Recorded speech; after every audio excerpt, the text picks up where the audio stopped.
Hello everyone, कैसे हैं आप सब। करण, जैक, सभी को गुड इवनिंग मेरे भाई। सारे लोग आ जाओ, फिर स्टार्ट करते हैं क्लास। ठीक है, जल्दी से आ जाओ भाई, फिर स्टार्ट करेंगे। क्या पढ़ा रहा था मैं आपको। कहाँ गया भाई हमारा आर्कर का? अच्छा, इसमें है। ठीक है, चलो जल्दी से आ जाए सारे लोग और फिर स्टार्ट करते हैं। देखो, सबसे बड़ी चीज़ तो ये कि पिछली क्लास हमारी अधूरी रह गई थी। क्या रह गया था? अधूरी मसला रह गया था, क्योंकि नेट चला गया था और हम क्लास कर नहीं पाए थे। ठीक, तो आज हम क्लास को अब पूरा पढ़ेंगे और बढ़िया से समझेंगे। उसमें हम देख रहे थे कि जो हमारा टॉपिक है वो क्या है, वो है आपका ओरिजिन ऑफ अर्थ। अर्थ की उत्पत्ति कैसे हुई है उसको समझेंगे। तो उसी को याद रखना है कि पृथ्वी की उत्पत्ति कैसे हुई है उसके बारे में बात करेंगे। Deepu, good evening. सारे लोग जल्दी से आ जाओ, फिर स्टार्ट करते हैं। सारे लोग आ जाओ, फिर जल्दी से स्टार्ट करते हैं। तब तक मैं 2 मिनट आप लोगों के ले लेता हूँ, फिर आप आ जाइएगा, पढ़ेंगे। ठीक है, जल्दी से आ जाओ भाई सारे। ठीक, चलो अब हम स्टार्ट करते हैं क्लास। और क्लास में क्या पढ़ना था हमें, आपको ये भाई दिखाई दे रहा था। इसने बताया था कि जो हमारी पृथ्वी है, जो हमारी अर्थ है, उसकी ओरिजिन एक इम्पॉर्टेंट टॉपिक दिखाई देती है। क्या दिखाई देती है? टॉपिक इम्पॉर्टेंट दिखाई देता है कि पृथ्वी की उत्पत्ति कैसे हुई, उसके बारे में हमें जानना होगा। तो मैंने आपको ये समझाया था कि हमारे पास अगर केक है, क्या है, हमारे पास अगर केक है तो हम उसे कुछ इस तरीके से देखते हैं। ऊपर से जब देखेंगे तो कुछ इस तरीके से दिखाई देगा, और जब कुछ इस तरीके से दिखाई देगा तो उसमें से अगर मैं कोई हिस्सा ये काट लूं तो ये वाला हिस्सा पूरा का पूरा केक को डिनोट कर हो जाएगा। तो कुछ इस तरीके से दिखाई देगा। बहुत ध्यान से समझना, बहुत इंपॉर्टेंट मसला है। ठीक है, सिमरन गुड इवनिंग। ये जो हिस्सा है वही क्या है, इसी को हम बोल सकते हैं अर्थ, पृथ्वी। और जो ये हिस्सा आ रहा है ये भी पृथ्वी है, ये भी क्या है, पृथ्वी ही है, अर्थ ही दिखाई दे रही है। जो चीजें यहां मिलेंगी वही चीजें यहां मिलेंगी। क्लियर? जो यहां मिलेगा वो यहां भी मिलेगा। अब इसको हम बोल देते हैं ए, बी और सी। 3 भागों में ये बटी हुई है, पहला, दूसरा और ये तीसरा। 3 भागों में ये बटा हुआ है। अब यहां से इनके कुछ नाम हैं। वो नाम आपको याद रखना है कि इस वाली जो लेयर है इसको बोलते हैं क्रस्ट। क्या बोलते हैं? क्रस्ट। दूसरे वाले को जब हम देखेंगे तो इसको बोलते हैं मेंटल। क्या बोलते हैं? मेटल। और इसको बोलते हैं कोर। ये तीनों आपको मैंने उस दिन समझा दिए थे, ये तीनों ही मैंने आपको पढ़ा दिए थे। सर ने केक कट दिया है, हैप्पी बर्थडे सर। ठीक है, बहुत बढ़िया। तो यहां से ये तीनों मैंने आपको समझा दिए थे। अब इस मैप को मैं आपके इस फोटो पे समझाता हूं। ठीक है, अगर मैं इस मैप को घुमा दूं और घुमा के क्या कर दूं, घुमा के आपका कर दूं ऐसे। क्या करूं भाई? अरे ये कैसे घूमेगा? इसको घुमाना हो तो कैसे घुमाएंगे हम? कहां से? इससे ना, इससे घुमाएंगे। छोटा करता हूं पहले तो, फिर घुमाने के लिए ऐसे कर दूं। अच्छा, यहां से ये नहीं होगा तो रहने दो। ठीक है भी बात समझेंगे।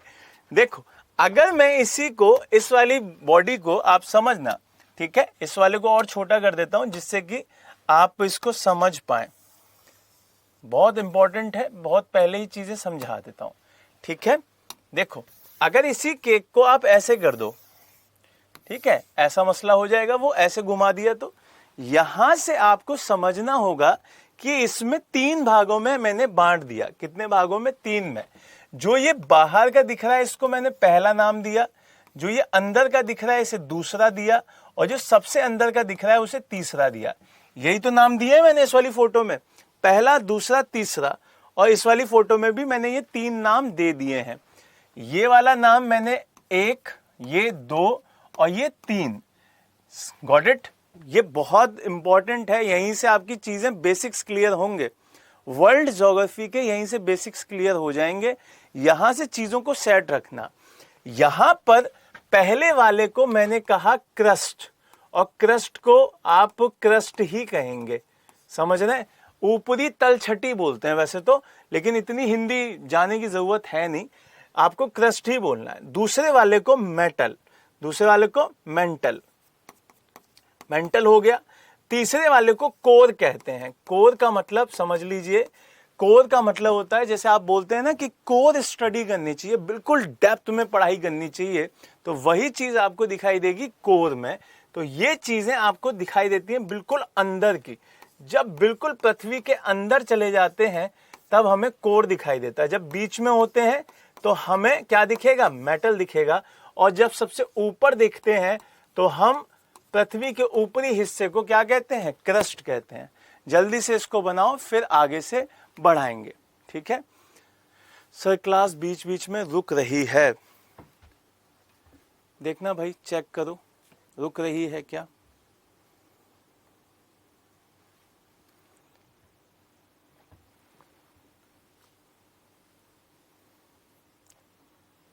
चलो आगे बढ़ते हैं। अब यहां से आपको थोड़ी सी चीजें अब समझनी होंगी इसके और डेप्थ में जाके। जब यहां पर आपको ये मैप दिख रहा होगा, ये मैप क्या कह रहा है? ये मैप आपका कह रहा है कि जो आपकी ये ऊपर वाली लेयर होती है, इसी को अपन क्या कहते हैं? इसी को कहते हैं आपका क्रस्ट। क्या कहते हैं? क्रस्ट कहते हैं। और ये सबसे इंपॉर्टेंट है, और इसी का एक हिस्सा दिखाई देता है मोहे लाइन। अब ये मोहे लाइन कौन सी है? ये वाली लाइन है। ये वाली लाइन कौन सी है? मोहे लाइन दिखाई देती है। बहुत ध्यान से समझना, ये पूछी जाती हैं चीजें, ठीक है? ये मोहे लाइन है। फिर यहां से आप आगे बढ़ोगे तो फिर आपका ये मेंटल वाला हिस्सा दिखाई देगा, और मेटल वाले हिस्से की जो लंबाई दिखाई देती है वो 2850 दिखाई देती है। कितनी? 2850। बाकी क्रस्ट की लंबाई कितनी दिखती है? 5 से 70 किलोमीटर तक ये दिखाई देता है, उससे नीचे का हिस्सा बदल जाता है। अब इसमें जहां से हम घुस जाते हैं कहां पे? कोर वाले हिस्से में। कहां? कोर वाले हिस्से में जब आप घुसोगे तो इस कोर वाले हिस्से में घुसने से पहले एक शब्द पड़ता है गुटेनबर्ग। क्या पड़ता है? गुटेनबर्ग। वहां पे क्या पढ़ रहा था? वहां पे पढ़ रहा था मोहे। तो एक तो हमें ये याद रखना है, और दूसरा हमें ये याद रखना है, ठीक है? फिर यहां से और आगे बढ़ते हैं तो हमारा ये पूरा का पूरा मसला किसका दिखाई देता है? कोर का दिखाई देता है। इससे ये भी याद रखना होता है कि भाई हमारे पास दो शब्द और भी इंपॉर्टेंट हैं, जो कि क्या है? एक गुटेनबर्ग और एक मोहे। जल्दी से इन दोनों को भी लिख लीजिए, फिर और चीजें समझाऊंगा। जो इंपॉर्टेंट है वो भी अभी आना बाकी है, ठीक है? चलो, अब यहां से आपको ये चीज दिख रही होगी कि भाई हमारा जो ये एरिया है उसे किस तरीके से डिवाइड करते हैं। तो ये आपका क्रस्ट मैंने समझा दिया, फिर यहां से मेटल वाला हिस्सा समझा दिया, ये कोर है। अब आउटर कोर, इनर कोर में आप जाइएगा मत, ये यूपीएससी वगैरह में ज्यादा पूछा जाता है, आपसे इतना क्वेश्चन नहीं पूछा जाएगा। हाँ, वही मैं बता रहा था करण, क्वेश्चन कैसे पूछा जाएगा वो अभी समझाऊंगा, वो चीज आपको अभी 2 मिनट में समझ में आ जाएगी। ये चीज आपसे कभी नहीं पूछी जाएगी। क्यों? क्योंकि ये यूपीएससी लेवल का पूछा जाता है, इसमें से ये आपसे नहीं पूछेगा। यहां से अब आपसे क्या पूछेगा? ये हिस्सा पूछेगा। ये आपसे बहुत बार पूछा जाएगा। आपको इस पिक्चर पे बहुत फोकस देना है। यहां से बेटा इसको ऊपर करना सर, इससे अलग से फिगर बना के समझाना। हाँ, बिल्कुल अलग से समझाऊंगा, पहले इसको समझ लो, इस वाली फोटो को समझ लो। देखो, इस फिगर को समझना ये जरूरी है, इस वाली फिगर को समझना ये बहुत जरूरी है। देखो, यहां पे आपको सबसे पहले मैंने बताया कि 3 पार्ट्स में डिवाइड है, 1 2 3, यही बताया था। 3 पार्ट्स में डिवाइड है, ये समझा दिया था। यहां से आपकी जो सबसे ऊपर वाली एरिया है उसको हम क्या बोलते हैं? उसको एक नया नाम देंगे। ठीक है, अब मैं ये शब्द हटा रहा हूं, यहां से नया नाम देना शुरू करूंगा। इस ऊपर वाले हिस्से को इन्होंने नाम दिया है कोनोड। क्या दिया है? कोनो रोड। ठीक है, बहुत ध्यान से समझना भाई, ये ही पूछा जाता है। सबसे ऊपरी परत को क्या नाम दे दिया? कोनोड दे दिया।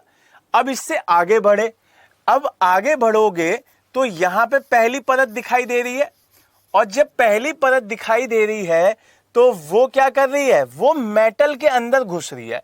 तो मेटल के भी क्या कर दिए इन्होंने? दो पार्ट कर दिए। क्या कर दिए? दो पार्ट कर दिए। मेटल के भी अब दो पार्ट हैं। तो मेटल की जो ऊपरी लेयर है इन्होंने उसका नाम कर दिया मोहो। क्या कर दिया? मोहो। दूसरा, उससे नीचे जाओगे तो उसके बीच का पार्ट, जो इसके बीच का पार्ट है, इन्होंने इसका भी दूसरा नाम दे दिया। इन्होंने क्या कह दिया उसको? रैपिटी। क्या कह दिया? रैपिटी कह दिया। क्लियर? अब यहां से चेंज हो रहा है, फिर से यहां से अब क्या हो रहा है? यहां से अब नाम हो जाएगा कोर के अंदर का। इन्होंने कोर को भी दो भागों में बांट दिया। तो कोर का जो अपर हिस्सा है उसको इन्होंने क्या कहा? इन्होंने कहा गुटनबर्ग। क्या बोल दिया? गुटनबर्ग बोल दिया, गुटनबर्ग। और जो नीचे वाला मिड वाला हिस्सा है उसको बोल दिया लहमन। क्या कह दिया? लहमन। तो इनके पास कितने नाम हो गए? अब 5 नाम हो गए, टोटल 5 नाम हो गए। इनका सबसे ऊपर का जो नाम था उसको इन्होंने क्या कहा? इन्होंने कहा कोनरोड। ठीक है, इन्होंने कहा कोनरोड। फिर दूसरा जो अपर मेटल था, जिसको अपर मेटल कह रहे थे, उसका नाम इन्होंने क्या दिया? इन्होंने दिया मोहो। फिर जो लोअर मेटल था उसका नाम क्या दिया? रैपिटी। क्या नाम दिया? रैपिटी। फिर उसके बाद जो अपर कोर है उसका नया नाम इन्होंने क्या दे दिया? गुटेनबर्ग। क्या नाम दिया? गुटेनबर्ग। और जो आपका लोअर कोर है उसका नया नाम इन्होंने क्या दे दिया? लेहमैन। क्या नाम दे दिया? लेहमैन। जल्दी से ये पांचों लिख लीजिए, यही आपसे पूछे जाते हैं। 5 नेम ये आपसे पूछे जाएंगे। समझ में आया? समझ में आ रहा है सभी लोगों के? ठीक है,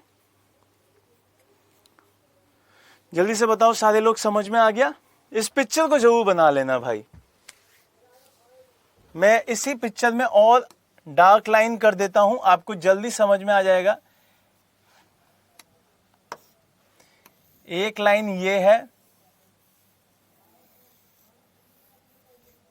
ठीक है, दूसरी लाइन आपकी ये वाली है,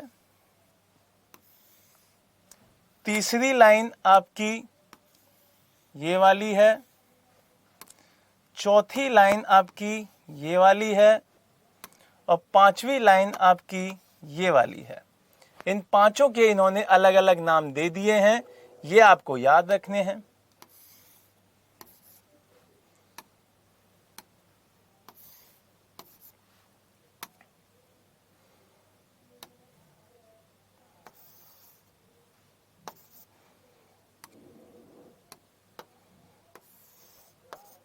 जल्दी से इन पांचों के नाम लिख लीजिए, फिर आगे बढ़ेंगे। बढ़िया, बहुत बढ़िया जैक, जल्दी से लिखो, फिर आगे बढ़ेंगे। हो गया? सभी लोगों का हो गया भाई? सिमरन वगैरह सबका हो गया? चलो, अब इस वाले फिगर से आपको और आगे जाना है, और वो क्या है? वो है आपका एक पिक्चर और। जब आप इस पिक्चर को दोबारा से देखोगे, अब बहुत ध्यान से समझना कि इस पिक्चर से एक क्वेश्चन और आएगा।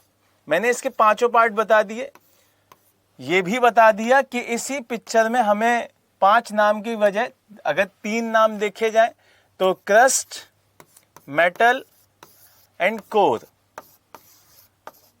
ये इसके 3 नाम हमने बता दिए थे। लेकिन अगर इसी को मैं दूसरा नाम देना चाहूं, क्या देना चाहूं, दूसरा नाम देना चाहूं तो वो कौन सा दूंगा? तो 1, 2 और 3। चलो भाई फिर से नाम दे देते हैं। इस वाले को, इस वाले को, इस वाले को, इसे कहते हैं सियाल। क्या कहते हैं भाई? सियाल। इसे कहते हैं सीमा और इसे कहते हैं नीफे। सियाल, सीमा और नीफे, ये तीनों नाम हैं इन्हीं के, क्रस्ट के, मेंटल के और कोर के। ये दूसरे नाम है। ये क्रस्ट का दूसरा नाम सियाल है, मेंटल का दूसरा नाम सीमा है और कोर का दूसरा नाम आपका नीफे है। अब आप कहेंगे कि ये क्या होता है? इसका मतलब आपको ये समझना होगा कि जो आपका सियाल है वहां पे 2 एलिमेंट्स हैं। कितने एलिमेंट्स हैं? 2 एलिमेंट्स हैं। वो कौन कौन से हैं? एक तो आएगा आपका सिलिकॉन। कौन सा आएगा? सिलिकॉन। और एक आएगा आपका एल्यूमिनियम। समझ रहे हैं? एक आपका सिलिकॉन और एक आपका एल्यूमिनियम। ये एल्यूमिनियम हो जाता है और ये सिलिकॉन हो जाता है। दूसरा, यहां से भी सिलिकॉन आएगा और यहां से मैग्नीशियम आएगा। क्या आएगा? मैग्नीज जिसे कहते हैं वो आएगा, मैग्नीज। ठीक है, Mg की जगह यहां Ma से उससे नोटिफाई किया है, मैग्नीज। यहां पे निकल आएगा और यहां पे आपका आयरन आएगा, फेरस जिसे कहते हैं, आयरन, फेरस। तो आपके ये कितने हुए? 5 हो गए। आपको एक तो सिलिकॉन की बात करी गई, एक एल्यूमिनियम की बात की गई, एक आपका मैग्नीज की बात की गई, एक आपके निकल की बात की गई और एक आपके आयरन की बात की गई, फेरस की। तो 5 एलिमेंट बताए गए कि हमारी पृथ्वी में दिखाई देते हैं। तो जल्दी से इन 5 को लिख लीजिए, फिर आगे बढ़ेंगे। जल्दी से लिख लीजिए 5, फिर आगे बढ़ते हैं।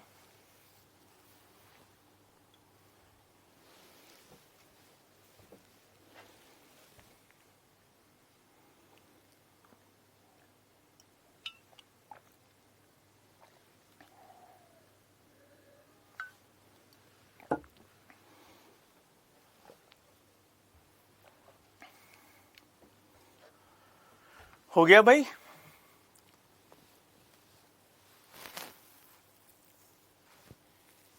चलो, यहां पर आपको अब मुझे एक चीज बतानी है कि हमारे पृथ्वी में, अर्थ में सबसे ज्यादा अगर इन 5 में से एलिमेंट कोई देखा जाए तो वो कौन सा मिलेगा? जल्दी से बताओ। हमारी अर्थ में अगर देखा जाए तो इन 5 में से कौन सा एलिमेंट सबसे ज्यादा दिखाई देता है?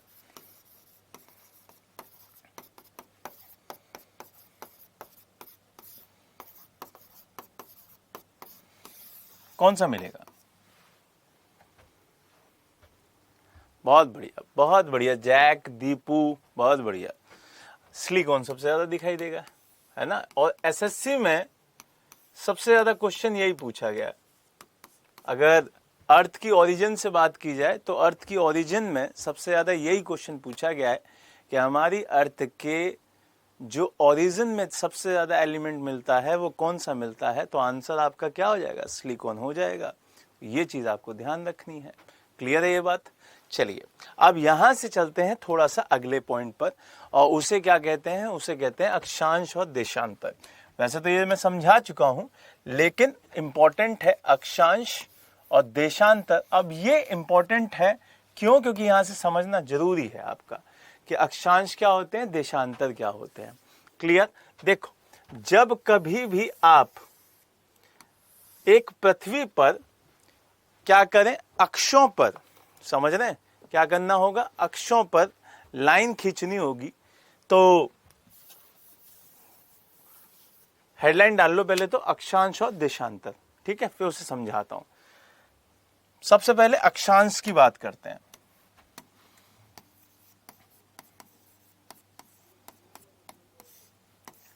लैटिट्यूड, समझना, एक पृथ्वी है, ठीक है, क्या है? एक पृथ्वी है और उस पृथ्वी पर एक लाइन खींच दी मैंने। क्या खींची? एक लाइन खींच दी। अब ये लाइन हमने ऐसे ही खींच दिया इमेजिन करके, हमारे पास कुछ पॉइंट तो ऐसा था नहीं, हमने इमेजिन करी है, तो ये एक इमेजिनरी लाइन होती है। क्या होती है? इमेजिनरी लाइन होती है जो हमने अपनी तरफ से खींची है। समझ रहे हैं? दूसरी बात, अगर मैंने इसे 0 डिग्री कह दिया, क्या कह दिया? 0 डिग्री कह दिया, तो इसका नाम हो जाएगा इक्वेटर। क्या हो जाएगा? इक्वेटर हो जाएगा। इसी को भूमध्य रेखा कहते हैं। समझ रहे हैं? भूमध्य रेखा कहते हैं। भू का मतलब पृथ्वी, मध्य का मतलब बीच में से। पृथ्वी के बीच में से गुजरने वाली लाइन, जो कि क्या है? एक आभासी लाइन है, सिर्फ इमेजिनरी है, हमने सिर्फ आभास से मान लिया है। ठीक है।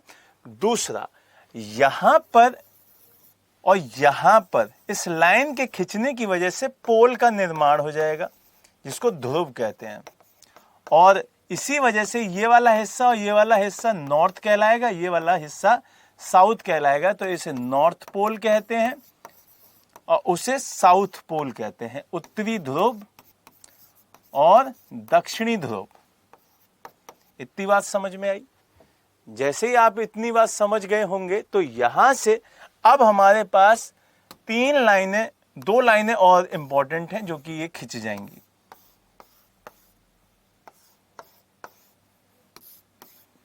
अब ये कहेंगे कि सर ये कौन कौन सी लाइनें हैं, तो बिल्कुल समझाता हूं।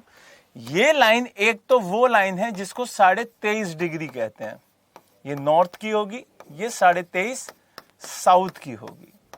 क्लियर? अब इनको समझ लीजिए। इस वाली लाइन का नाम है ट्रॉपिक ऑफ कैप्रिकॉर्न। क्या नाम है? ट्रॉपिक ऑफ कैप्रिकॉर्न, मकर रेखा। और इस वाली लाइन का नाम है ट्रॉपिक ऑफ कैंसर, कर्क रेखा।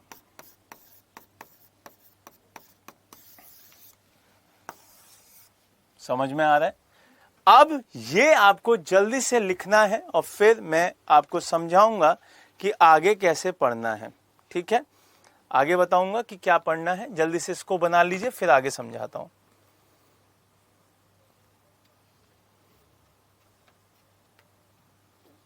जल्दी से लिख लीजिए, फिर आगे समझाता हूं।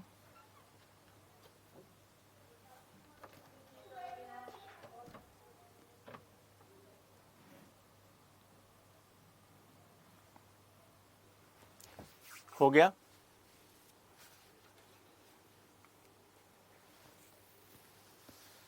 चलो, अब यहां से आपको कुछ चीजें समझाने के साथ लिखवानी भी है, जो मैं आपको समझा भी चुका हूं, बता भी चुका हूं। थोड़ी सी किताबी भाषा में देख लो। ठीक है? अक्षांश, लैटिट्यूड क्या होती है? पृथ्वी के तल पर किसी भी स्थान की पृथ्वी के केंद्र से कोणीय दूरी। कोणीय दूरी मतलब जब आप पृथ्वी पर, अर्थ पर क्या कर दें? एंगुलर डिस्टेंस खींच दें एनी प्लेस पे से, उसी को हम क्या कहते हैं?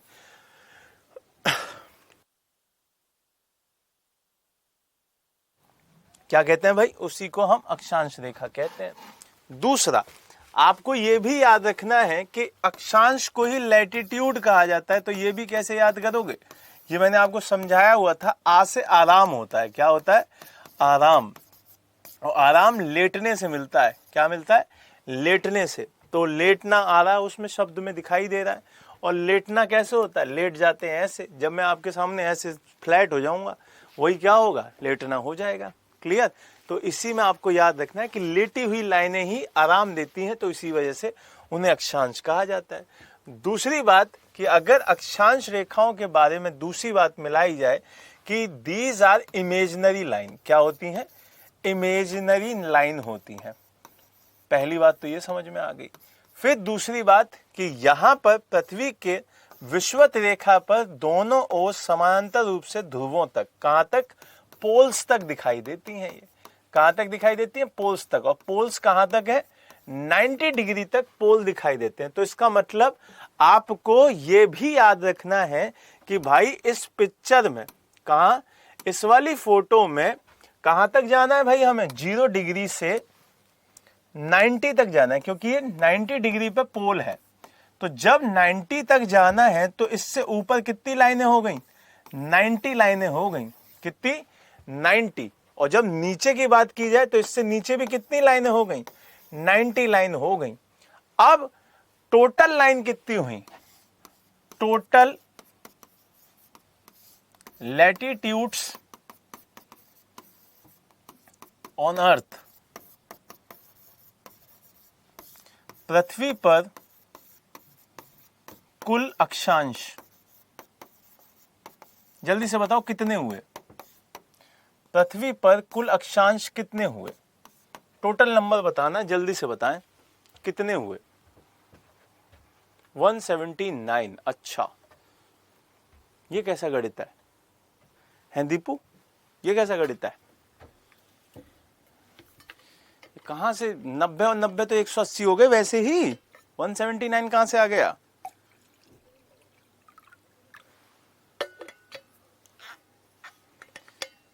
$179 कैसे आया दीपू? ये तो मसला ही खराब कर दिया। दीपू का आ गया अब 181। अच्छा, जैक का आ रहा है 180। बाकी और लोग, शालिनी और सारे लोग, सिमरन, आप लोगों का क्या आंसर है? 2 बच्चों का तो आ गया।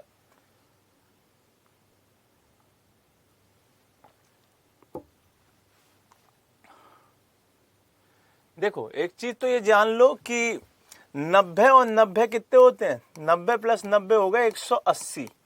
तो 180 से तो नीचे जाना नहीं, ये तो गणित ही यही कहता है ना। जब 180 से नीचे नहीं जाना तो 180 तो कंफर्म है। दूसरी बात, ये 0 डिग्री वाली कौन जोड़ेगा, ये तो जोड़ी नहीं। 1 से लेके 90 हो गए, 1 से 90 तक 90, ऊपर भी 1 से 90 तक तो 90 उधर, 0 डिग्री वाली भी जोड़नी पड़ेगी भाई। ठीक है, तो 0 वाली भी जोड़ दो तो 181 हो गई। तो टोटल कितनी है, 181 लैटिट्यूड्स हैं हमारे पूरी अर्थ पर। यह चीज ध्यान रखनी है, ठीक है, लिख लो 181। और ये कैसे हुई ये भी समझ लेना कि 90 ऊपर, 90 ही नीचे और एक 0 डिग्री वाली। ठीक है, छाप लो।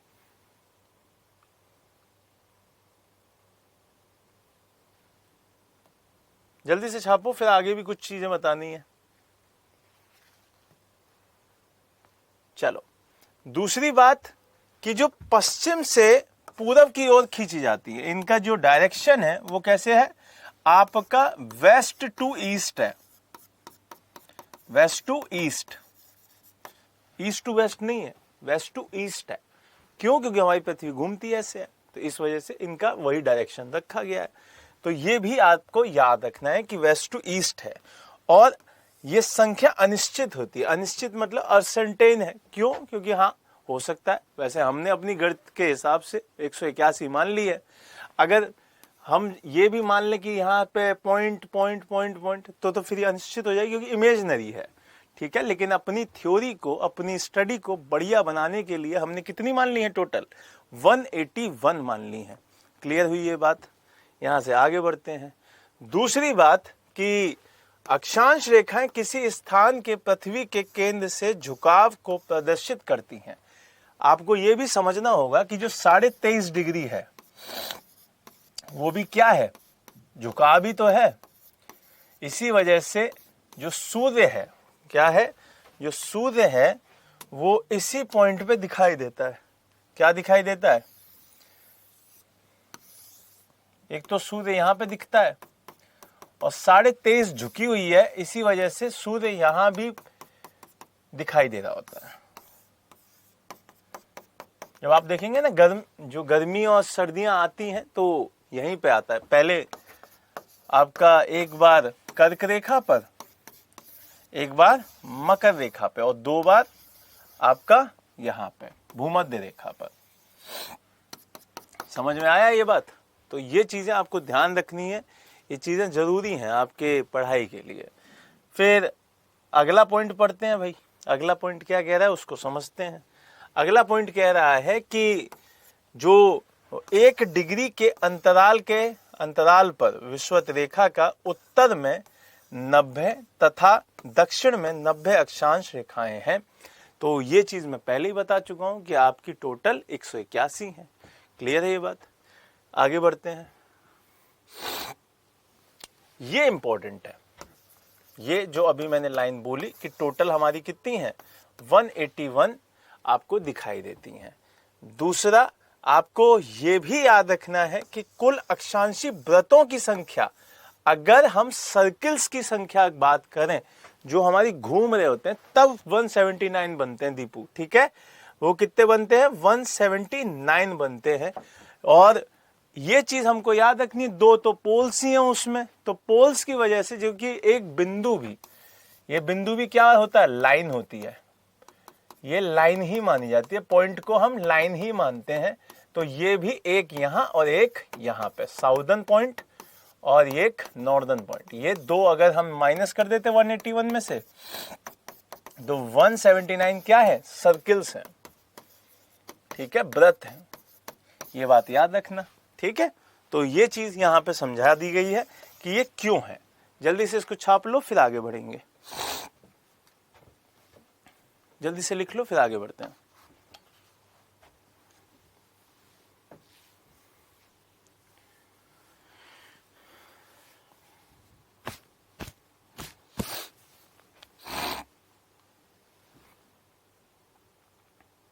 डन।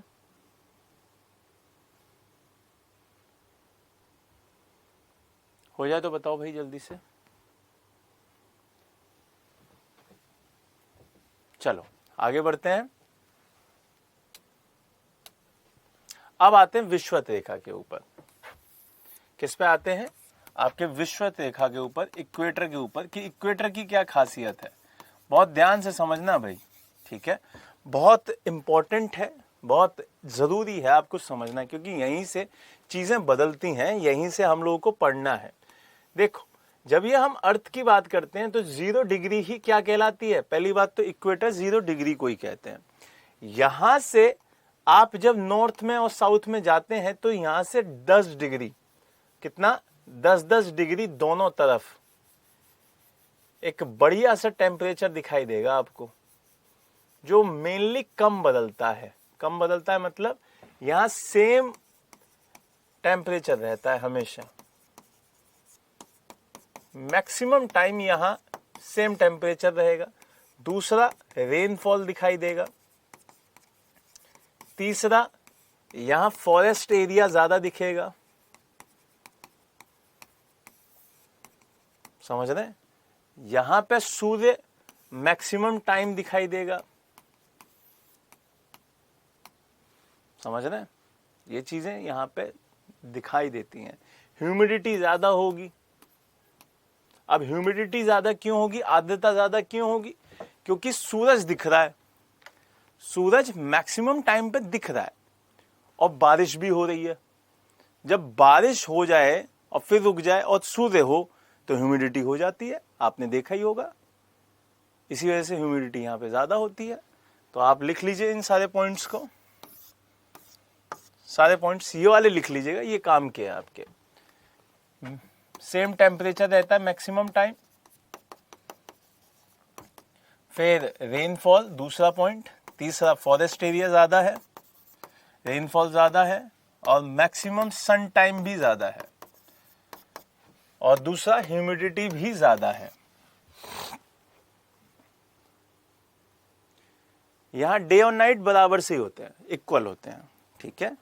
उतना ही देर का दिन होता है, उतनी देर की रात होती है, लेकिन सन का ज्यादा टाइम दिखाई देता है, ठीक है। जल्दी से लिख लो, फिर आगे बढ़ेंगे।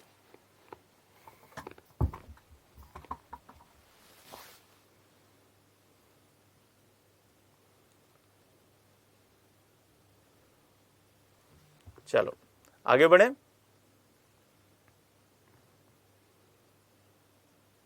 हो जाए तो बताना भाई। हाँ,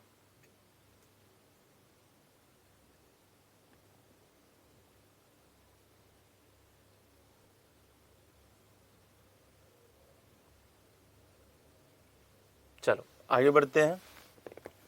देखो, यहां पर आपको ये चीज दिखाई देगी कि जो मैंने अभी समझाया कि जो इक्वेटर होती है उसके नॉर्थ वाले हिस्से को नॉर्थ हेमिस्फीयर कहते हैं और साउथ वाले हिस्से को साउथ हेमिस्फीयर। हिंदी में इसी को उत्तरी गोलार्ध कहा जाता है और इसी को दक्षिणी गोलार्ध कहा जाता है। समझ में आ रहा है ये बात? इसे हम दक्षिणी गोलार्ध कह देते हैं और उसे उत्तरी गोलार्ध कह देते हैं। ये बात मैं पहले समझा चुका हूं, अगर किसी को लिखनी है तो लिख सकता है, बाकी ये समझा चुका हूं। ठीक है, यहां से आगे बढ़िए। अब क्या बोल रहा है कि इनका जो आकार है वो घटता रहता है। बहुत आसानी से पॉइंट समझते चलना, आज हो जाएगा। देखो ये लाइन बड़ी है, ये लाइन छोटी हो गई, ये और छोटी हो गई, ये और छोटी हो गई, ये और छोटी, ये और छोटी, आखिरी में सिर्फ एक बिंदु रह जाता है, जैसे पोल कह रहे थे। यही क्या बोल रहा है, लैटिट्यूड लाइंस जब सर्कुलर और इनका जो शेप है वो डिक्रीज हो जाती है पोल्स की तरफ जाने पर। इतनी बात समझ में आई कि जब अभी पोल्स की तरफ जाएंगे तो हमारी जो एरिया है, मतलब जो लेंथ है इस लाइन की, वो डिक्रीज होती है, छोटी होती है, क्योंकि आपको दिख रहा है पोल पे छोटा हो जाता है ये मसला, एक ही बिंदु से पूरी लाइन शो की जा रही है। ये बात हो गई। फिर दूसरा क्या कह रहा है कि केवल विषुवत रेखा ही पृथ्वी को दो भागों में बांटती है। मतलब जब अगर आप इक्वेटर की बात करेंगे तभी ये दो हिस्सों में बांट सकती है। ट्रॉपिक ऑफ कैंसर की बात करेंगे तो वो भी दो हिस्सों में नहीं बांट सकती, क्योंकि वो 23.5 पे है, उसके ऊपर मसला कम रह जाएगा, नीचे ज्यादा हो जाएगा। मकर रेखा की बात करेंगे कैप्रिकॉर्न की, तो वो भी मसला कम है कि नीचे कम रह जाएगा, ऊपर ज्यादा हो जाएगा। लेकिन 0 डिग्री वाली बांट देगी ऊपर भी और नीचे भी, क्लियर, इक्वल पार्ट्स में बांट देती है। दूसरा क्या कह रहा है कि 0 डिग्री से जब आप पोल्स की तरफ जाते हैं तो जो अक्षांश रेखाओं की है उसमें कमी आती है लंबाई में। तो ये हम पहले ही बता चुके हैं, सेम लाइन है, अब इसको दोबारा रिपीट नहीं करना पड़ेगा। इस पॉइंट को लिख लो फिर आगे बढ़ेंगे। इस वाले पॉइंट को लिख लेना, बस इस वाले पॉइंट को लिख लो फिर आगे बढ़ते हैं।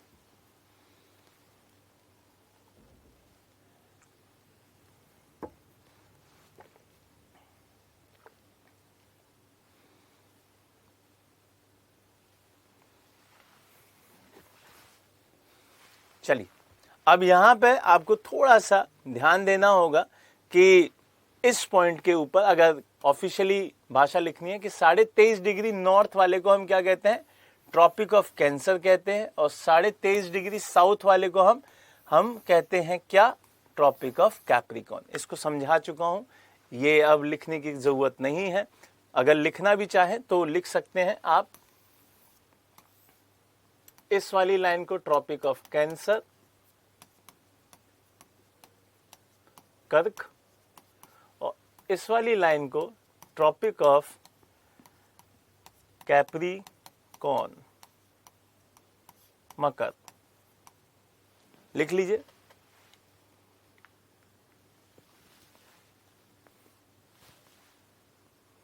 जल्दी से लिख लीजिए फिर आगे बढ़ते हैं।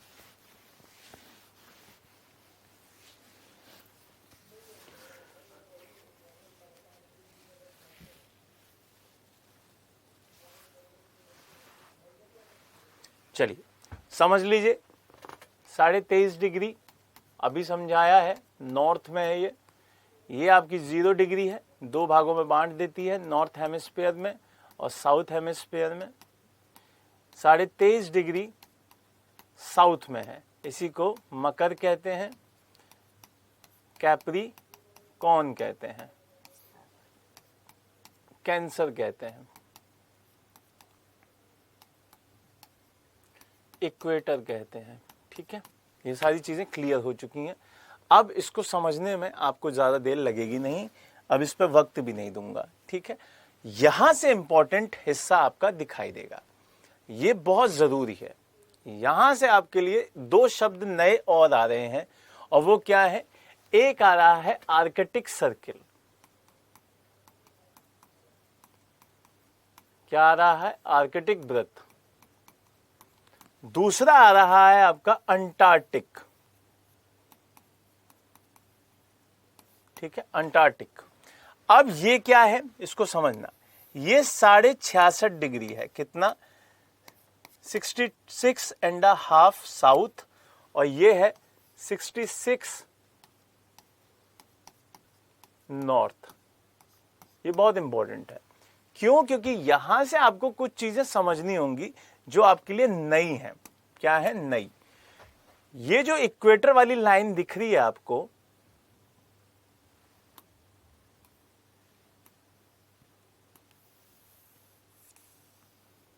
ठीक है, इक्वेटर वाली जो लाइन दिख रही है, बहुत जरूरी है इसको समझना कि जब आप इससे ऊपर जाते हैं, समझ रहे हैं, तो ये 10 डिग्री मैंने बताया ही था आपको। ये वाली लाइन कितनी है? 10 डिग्री है। ये भी लाइन 10 डिग्री है। ये 23.5 दे ही रखा है ऊपर। यहां से आप पूरा एरिया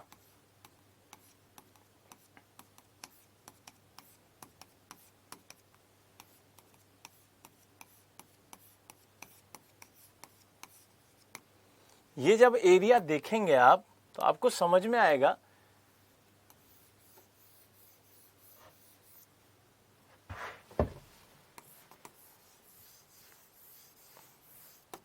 समझना कि चल गई क्लास, रुक गई, चल गई ठीक है, अब इसको समझना भाई, ठीक है।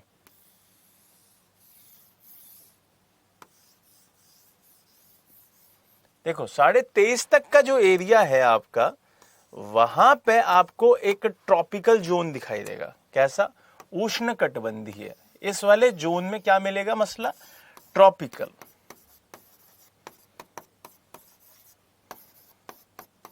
उष्ण कटिबंधीय।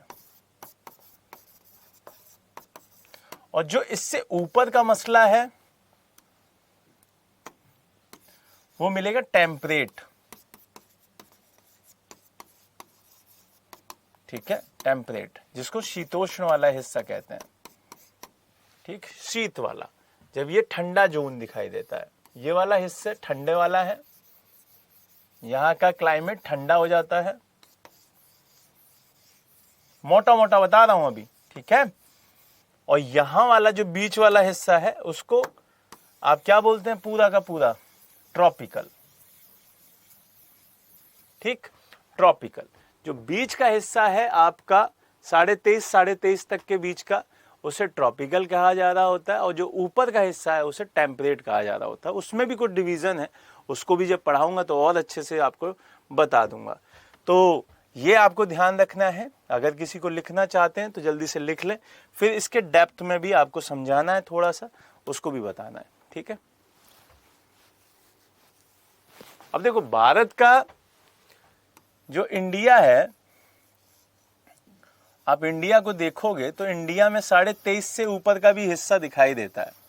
यहां से 23.5 आ जाती है, तो 23.5 के ऊपर का भी हिस्सा है। तो इसी वजह से यहाँ पे दोनों हिस्से पाए जाते हैं, समझ रहे हैं? ये दोनों ही पाए जाते हैं। बट इसी वजह से हम इसे क्या कहते हैं? मेनली इसे हम कहते हैं आपका ट्रॉपिकल जोन। ट्रॉपिकल, क्योंकि मैक्सिमम एरिया 23.5 तक का भारत में जो दिखाई देता है वो ज्यादा उसी में दिख रहा होता है। सर दिख नहीं रहा है, सर दूसरा फिगर बना दो। अच्छा ठीक है,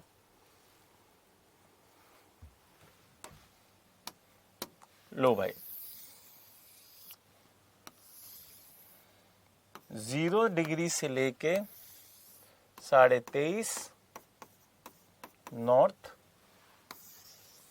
और 23.5 साउथ, ये आपका एक हिस्सा है, इसको ट्रॉपिकल कहते हैं।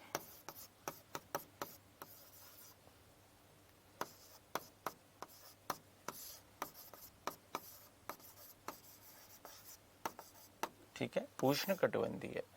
यहां से ऊपर जाओ, इसको टेम्परेट कहते हैं।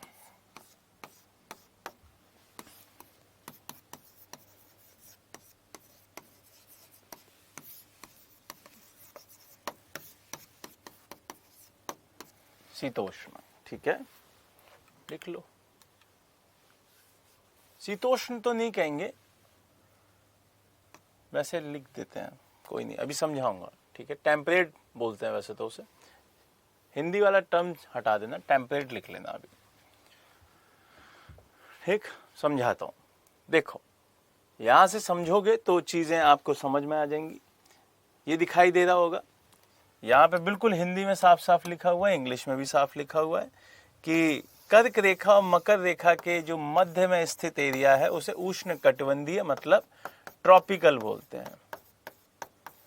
क्या बोलते हैं? ट्रॉपिकल बोलते हैं, जो अभी मैंने समझा दिया। दूसरा, जो 23.5 से ऊपर का हिस्सा है उसे हम टेम्परेट बोलते हैं, ये भी मैंने आपको समझा दिया है। उसे भी हम क्या बोलते हैं? टेम्परेट बोलते हैं। ये चीज आपको ध्यान रखनी है। Got it? हाँ, शीतोष्णी कहते हैं उसे, ठीक है? क्या बोलते हैं? शीतोष्ण ही कहते हैं। कंफ्यूजन हो जाता है कभी कभी हिंदी के टर्म्स में, है ना? तो इसे शीतोष्ण कहा जा रहा होता है और उसे उष्ण कटिबंधीय कहा जा रहा होता है। अब ये थ्योरी की लैंग्वेज में लिख लो।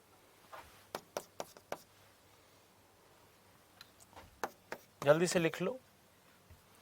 और जो 90 वाला हिस्सा है, जो आपका 90 से भी ऊपर वाला हिस्सा है, क्योंकि ये 66.5 तक था, ये कहां तक का था? 66.5 तक का था, ठीक है?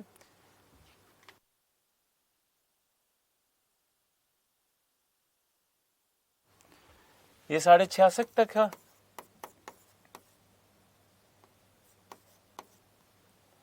ये भी 66.5, ठीक है? अब यहां से जो हिस्सा बट रहा है, ये वाला और ये वाला, ये तीसरा आ जाता है। इसे पोलर कहते हैं, ध्रुवीय। इसमें टुंड्रा वाला हिस्सा आता है, इसे क्या कहते हैं? पोलर। तो इन तीनों को लिख लीजिएगा। एक हमारे पास क्या आया?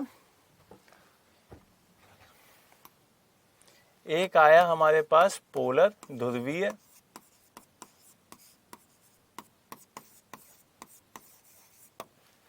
एक हमारे पास क्या आया भाई?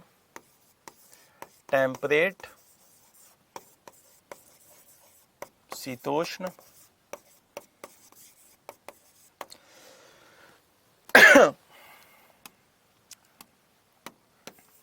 और एक आया हमारे पास उष्ण कटिबंधीय, जिसको ट्रॉपिकल कहते हैं।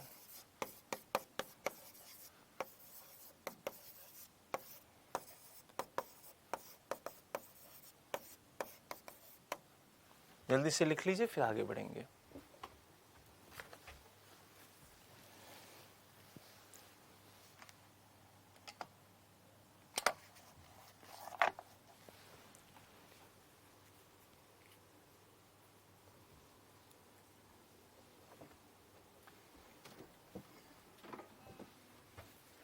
डन? चलिए, तो आज का मसला भी शायद हमारा खत्म होने वाला है ना? देशांतर और समझ लो भाई। देशांतर रेखाएं क्या होती हैं, फिर हमारी क्लास खत्म हो जाएगी आज की। देशांतर रेखाओं को और समझ लो।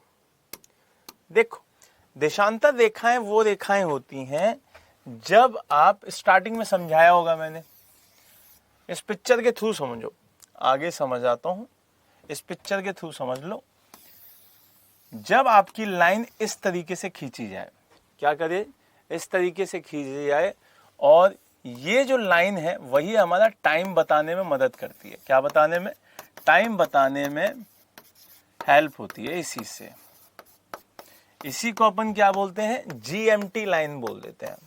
इसी को आईएसटी लाइन भी बोल देते हैं। जीएमटी का मतलब ग्रीनविच मीन टाइम लाइन, और IST international standard time line, ठीक है? इसी को प्राइम मेरिडियन लाइन भी बोल देते हैं। क्या बोल देते हैं? प्राइम मेरिडियन लाइन, प्रधान मध्याह्न रेखा। ये सारी चीज पहले पढ़ा चुका हूं। और ये टोटल कितनी होती है ये भी समझ लो। ये टोटल आपको याद रखना है कि जब एक 0 डिग्री इधर और इसी के मतलब पीछे कितना होगा? 360 होगा, क्योंकि घूम जाता है, तो 360 होती हैं ये, ठीक है? कितने? 360 डिग्रियां होती हैं। तो ये चीज आपको ध्यान रखनी है। आपको समझा देते हैं। ये दिख रही है आपको, नॉर्थ पोल से साउथ पोल, ये इस तरीके से बन रही होती हैं, ठीक है? ये आपको ध्यान रखनी है। जो जो मैंने नाम बताए वो आपको याद कर लीजिएगा। इस तरीके वाली लैटिट्यूड कहते हैं, बाकी आपको समझा चुका हूं मैं। देखो ये आपको थोड़ा सा जरूरी है, जो कि आपको बताना जरूरी है। 0 डिग्री की जो लैटिट्यूड की जगह लॉन्गिट्यूड हो जाएगा। अब ये लॉन्गिट्यूड, अब लॉन्गिट्यूड कहते हैं इसको, ये याद रखना, क्योंकि लंबाई नापते हैं। क्या नापते हैं? लंबाई। ठीक, लंबी होती है ना लंबाई, खड़ी खड़ी होती है लाइनें। इंग्लैंड के एक जगह है ग्रीनविच, कौन सी? ग्रीनविच प्लेस है, वहां से इसको खींचा गया था, इसीलिए ग्रीनविच कह दिया। 0 देशांतर की जो दिखाई देती है, पूरब में पूर्वी गोलार्ध और पश्चिम में पश्चिमी गोलार्ध। बहुत इजी है कि इधर वाले पश्चिमी, इधर वाले पूर्वी। इससे ज्यादा आसान क्या होगा? इससे सबसे सुस्तीली बात थी ये पूरे ज्योग्राफी के इतिहास में। ठीक है, ये मैं आपको समझा चुका हूँ। मेरिडियन बोलते हैं इसको, यहाँ से हम इसे ग्रीनविच लाइन भी बोलते हैं, और ये पूरा मसला आपको याद रखना है। तो आज हम इतने पे ही छोड़ेंगे, और यहाँ पे आज का हमारा क्लास खत्म हुआ। इससे आगे अब हम रॉक्स पढ़ेंगे अगली क्लास में, और वो हमारे लिए ज़रूरी है। ठीक है, इसको मैपिंग के थ्रू आपको समझाऊंगा। रॉक्स पढ़ेंगे, फिर बहुत सारे टॉपिक्स आएंगे, रॉक्स, भूकंप, ये सारा का सारा मसला अब हमारे सामने आने वाला है, जो कि वर्ल्ड ज्योग्राफी का काफ़ी इंपॉर्टेंट हिस्सा है। ठीक, तो आज के लिए bye bye, take care, God bless, जय हिंद, जय भारत।